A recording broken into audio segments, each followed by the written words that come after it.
문재인 대통령이 국가사정기관을 바로 세워야 한다며 검찰개혁을 거듭 주문했습니다. 문 대통령은 정부 합동 권력기관 개혁 후속 조치 보고를 받는 자리에서 이같이 말했습니다. 검찰 권력 분산과 관련해 추미애 법무부 장관이 언론 브리핑에서 검찰 직접 수사를 축소해 나가야 하며 종국적으로 수사와 기소를 분리하는 것이 맞다는 입장을 밝혔습니다. 대법원 전원합의체가 박근혜 정부 당시 문화계 블랙리스트 사건과 관련해 직권남용 적용을 좁게 해석하는 판결을 내렸습니다. 윤수경 변호사와 관련 내용 자세히 짚어봤습니다. 오토바이 자동차 전용도로 진입 허용 도로교통법 개정안을 발의한 김학용 자유한국당 의원을 만나 법안 발의 배경 등 관련 얘기를 들어봤습니다.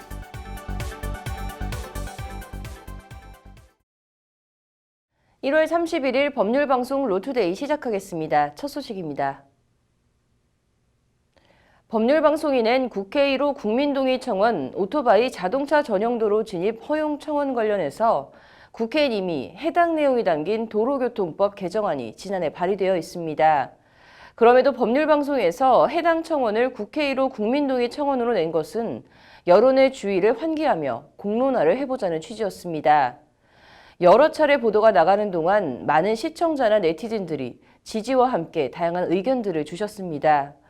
국회 1호 국민동의 청원 오늘 8번째 보도는 오토바이 자동차 전용도로 진입 허용 법안을 발의한 국회 환경노동위원회 김학용 의원을 만나 관련 얘기들을 들어봤습니다. 장한지 기자입니다. 국회 본청에서 법률방송 취재진을 만난 김학용 의원은 자리에 앉기 무섭게 오토바이 얘기부터 꺼냈습니다. 사실은 이제 제가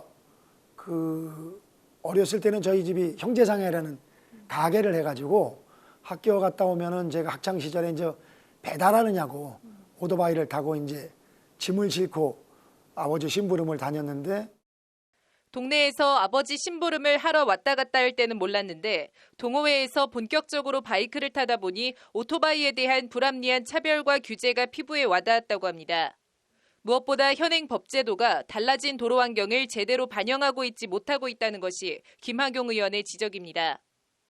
제가 이제 살펴봤더니 과거랑 도로 여건이 많이 틀려진 게, 과거에는 고속도로 몇 개 있고 일반 도로였기 때문에 뭐 고속도로가 아니어도 굳이 일반 도로를 통해서 소위 오토바이 타는 분들이 통행하는데 크게 무리는 없었는데, 최근에 보면은 한 전국적으로 자동차 전용 도로가 190군데 정도 생겼습니다.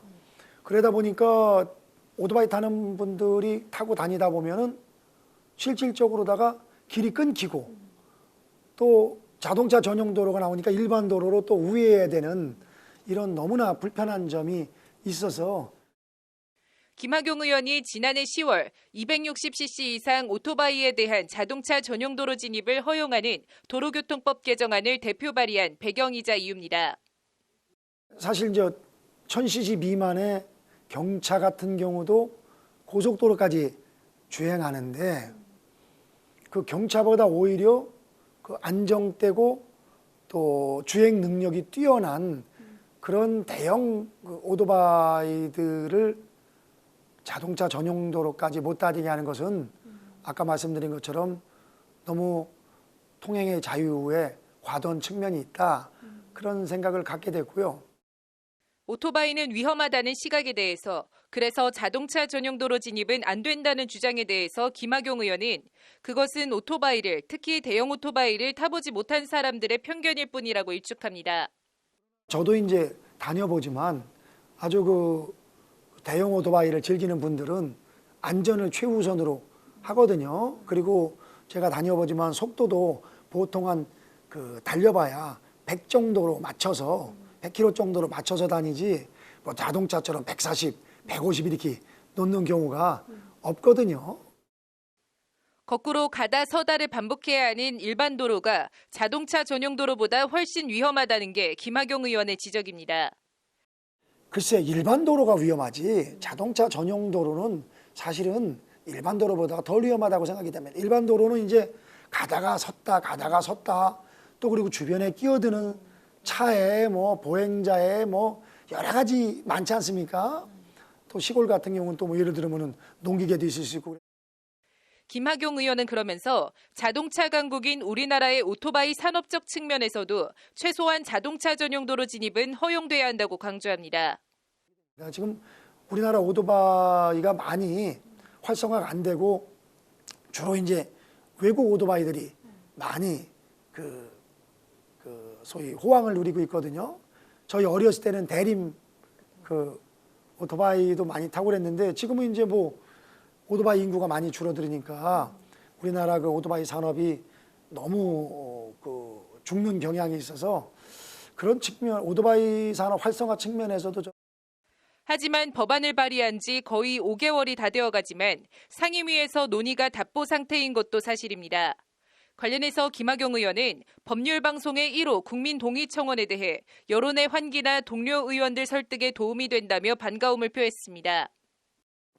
저도 깜짝 놀랐는데 우리 국회 국민동의청원 1호로다가 오토바이 자동차 전용도로 통행 입법 청원을 냈고 또 많은 분들이 참여하고 있더라고요. 그래서 제 입장에서는 뭐 든든하게 생각을 하고.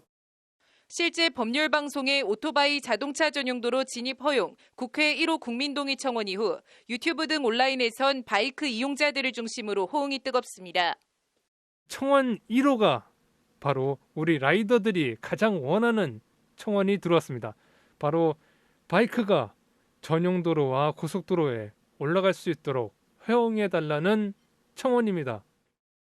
영상을 보시는 분들, 그 염원의 한 표로 같이 동참하고자 하시는 분들은 아래 링크에 들어가 그 염원을 보여주시길 희망합니다. 이 쇳불도 당김에 빼라는 말이 있지 않습니까? 지금 이렇게 관심이 많이 모아졌을 때 한 번에 딱 질러야지. 김학용 의원은 20대 국회에서 법안 처리가 안 될 경우 다음 총선에서 당선돼 다시 국회로 돌아오면 해당 법안을 또 한 번 발의할 것이라며 여론 전환과 호응을 이끌어내기 위해선 현재 진행되고 있는 국회 청원에 힘을 모아줘야 한다는 당부의 말로 인터뷰를 마무리했습니다. 우리는 이제 20대 국회가 끝나면은 20대 국회에 제출한 법안이 모두 다 이제 폐기 처분됩니다. 그 대신 또 21대에 이 법안을 새로 낼 수가 있기 때문에 결국은 계속 이어진다고 봐도 과언이 아니고요.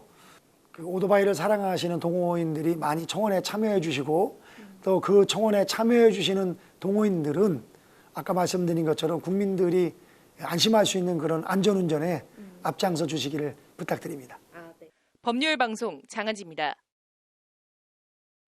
청와대와 법무부가 검찰과 연일 대립각을 세우는 모습이 연출되고 있는 가운데 현 여권이 추진하고 있는 검찰개혁의 최종 종착지, 검찰개혁이 완성된 검찰의 모습은 어떤 모습일까요? 오늘 그 일단을 확실히 들여다볼 수 있는 발언이 나왔습니다. 앵커 브리핑입니다. 과거 검찰은 잘못을 스스로 고쳐내지 못했기 때문에 특히 공수처는 매우 의미가 있다. 문재인 대통령이 오늘 오전 청와대에서 정세균 국무총리와 추미애 법무부 장관, 진영 행정안전부 장관으로부터 권력기관 개혁 후속 조치를 보고받고서 한 말입니다. 이 자리에서 문 대통령은 수사, 기소에 있어 성역을 없애야 하고 국가사정기관을 바로 세워야 한다. 그 가운데 검찰개혁은 무엇보다 중요하다고 말했다고 추 장관이 언론 브리핑에서 전했습니다. 국가사정기관을 바로 세워야 한다. 그 가운데 검찰개혁은 무엇보다 중요하다. 뒤집어 보면 국가사정기관, 정확하게는 검찰이 바로 서지 못했다, 못하고 있다는 질타입니다. 문 대통령은 그러면서 권력기관 개혁은 국민을 위한 권력의 민주적 분산이 필요하고 기관 상호 간, 기관 내부에서 견제 균형이 필요하다. 그것은 어디까지나 국민을 위한 것이라고 강조했습니다. 문 대통령은 아울러 국가수사 총역량이 약화되는 건 아니냐는 우려도 하는데 그것을 불식해내는 것도 중요한 과제다. 관련 부처의 긴밀한 협력이 필요하다고 주문했습니다. 권력기관 권력의 민주적 분산과 국가수사 총역량의 약화 우려 불식. 일단 검찰 직접수사 축소와 관련돼 있는데 구체적으로 뭘 어떻게, 어디까지 하겠다는 걸까요? 이에 대한 답변은 추미애 장관과 진영 장관의 언론 공동브리핑 일문일답 과정에서 명확하고도 구체적으로 나와 있습니다. 수사와 기소를 분리하는 원칙을 통해 이중수사를 방지하고 검찰 직접 수사를 축소해 나가야 하며 종국적으로 수사와 기소를 분리하는 것이 맞겠다는 것이 추 장관의 말입니다. 추 장관은 다음 총선에서 여당이 적절한 의석을 확보한다면 수사권을 경찰이나 공수처로 완전히 다 넘기는 식의 입법을 할 계획이 있는가라는 언론 질문에 이같이 답변했습니다.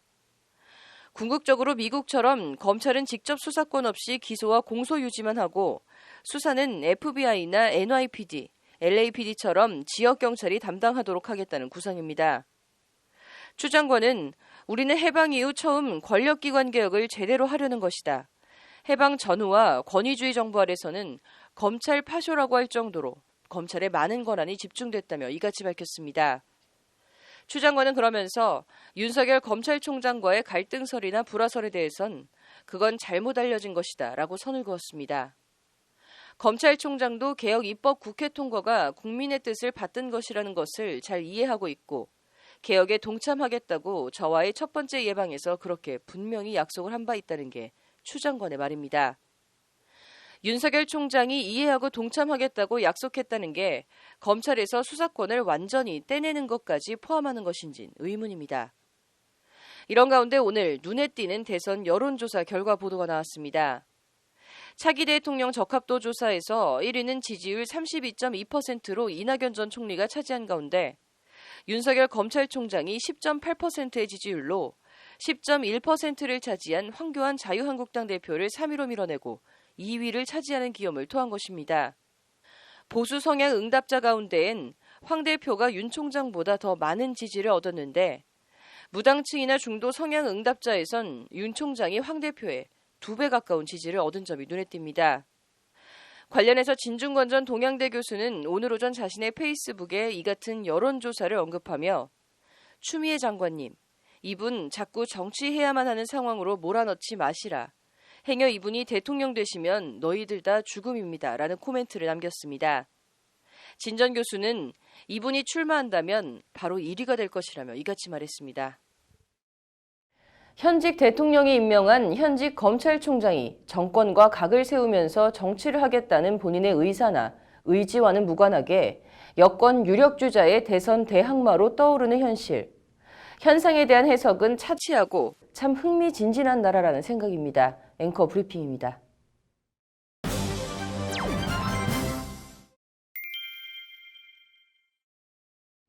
네, 박근혜 정부 당시 이른바 문학의 블랙리스트 작성을 지시한 혐의로 기소된 김기춘 전 비서실장에 대해 대법원이 최종 결론을 내렸습니다. 윤수경 변호사의 이슈 속 법과 생활에서 자세히 들여다보도록 하겠습니다. 윤 변호사님 어서 오십시오. 네, 일단 이 어제 대법원이 어떤 결론을 내렸는지부터 한번 살펴볼까요? 네, 그 대법원 전원 합의체는요, 박근혜 정부 시절에 특정 문화예술계 인사를 지원 대상에서 배제한 이른바 문학의 블랙리스트 사건을 다시 재판하라고 판결을 했습니다. 대법원 전원 합의체 주심 안철상 대법관은 30일 직권남용 등의 혐의로 기소된 김기춘 전 대통령 비서실장에게 징역 4년을, 조윤선 전 문화체육관광부 장관에게 징역 2년을 선고했던 원심을 파기하고 사건을 서울 고법으로 돌려보냈습니다. 전원 합의체는 대법원장을 포함한 대법관 13명 전원이 재판에 참여하는데요. 국민적으로 관심이 높은 사건이거나 쟁점이 복잡할 때 이 전원 합의체에 회부해서 판단하게 됩니다. 이 문학의 블랙리스트 사건에 대해서 11명의 대법관이 다수 의견으로 김 전 실장과 조 전 장관의 직권, 남용 권리행사 방해 등 일부 혐의에 대해서 다시 재판해야 한다고 파기환송을 결정한 것인데요. 그 일부 무죄 취지로 사건을 서울 고법으로 돌려보냈습니다. 네, 그렇다면 이번 재판의 핵심 쟁점이 뭐였습니까? 네, 이번 재판의 최대 쟁점은 직권남용죄의 성립 여부였습니다. 우리 형법 제123조는 공무원이 직권을 남용하여 사람으로 하여금 의무 없는 일을 하게 하거나 사람의 권리 행사를 방해한 때는 5년 이하의 징역, 10년 이하의 자격정지 또는 1,000만 원 이하의 벌금에 처한다라고 규정을 하고 있습니다. 네. 이 조문에 해당하려면은 먼저 이제 공무원의 직무 범위에 속해 있어야 하고요. 네. 또 의무 없는 일을 하게 했는지를 따져야 되는데 우리 대법원은 직권남용죄 성립 여부를 직권의 남용과 의무 없는 일을 하게 한 때 등 두 단계로 나눠서 이것을 모두 충족해야지 직권남용죄가 성립한다라고 밝혔습니다. 전원합의체는 원칙과 절차를 위반하지 않았다면 직권남용죄를 적용하기 어렵다면서 법령을 보면 의무가 없는 일을 하도록 해야 직권남용 혐의가 성립된다고 했는데 의무 없는 일에 대한 보다 엄격한 판단이 필요하다라고 봤다고 볼 수 있겠습니다. 네. 김 전 실장 등이 문체부를 통해서 특정 인사를 지원해서 배제하도록 지시한 것은 직권남용이라고 판단하지만 수시로 진행 상황을 보고하도록 한 것은 의무 없는 일을 하게 했다고 단정짓기 어렵다라고 본 것입니다. 직권남용의 상대방이 공무원일 경우에 의무 없는 일을 법령에 따라서 개별적으로 판단해야 된다라는 게 대법원의 새로운 법리입니다. 네. 그렇다면은 이제 그 외의 의견으로는 좀 어떤 얘기들이 나왔습니까?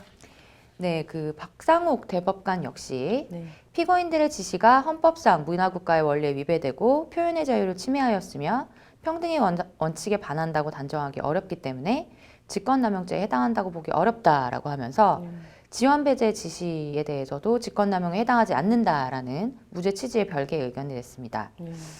그리고 이제 주시민, 안철상 대법관 등도 이제 보충 의견을 통해서 직권남용 권리행사 방해죄가 과잉 적용될 경우 직권남용이 될 수 있음을 우려해서 창의적, 개혁적 의견을 제시하는 것도 위축시키게 돼서 국가 발전을 가로막는 결과를 가져올 수 있다라고 하면서 공직자에게 예측 가능성을 제공해서 관련 규정을 충실히 따른 행위에 대해서는 책임을 지지 않는 공직사회 문화를 만들어 나가는 것이 중요하다라고 강조를 했습니다.